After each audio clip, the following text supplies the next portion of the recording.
ఇలాగ ప్రార్థన చేసిన ప్రతిసారి యేసు ప్రభు గొప్ప అద్భుతాలు జరిగించేట్లాగా.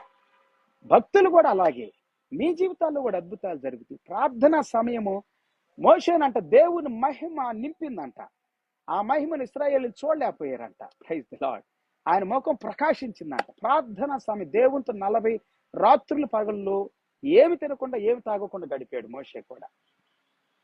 మీరు చదువుకుంటే వెళ్తే 12వ అధ్యాయం నుండి అద్భుతమైనటువంటి విషయాలు, 20వ అధ్యాయం తర్వాత 17వ అధ్యాయం నుండి కూడా ఈ వాక్యాలు మనకు కనబడతాయి. 35వ అధ్యాయం వరకు, 12 నుండి 35వ అధ్యాయం వరకు మీరు చదువుకుంటే మోషే దేవునితో గడిపిన విషయాలు కూడా మనకు కనబడతాయి. మార్కు సువార్త 1వ అధ్యాయం 35 వచ్చిన దగ్గర నుండి కూడా మనం చదువుకుంటే తర్వాత ఆయన ప్రార్థన చేసిన తర్వాత అద్భుతాలు జరిగించాడు. 38 వచ్చి సెలవిస్తా ఉంది.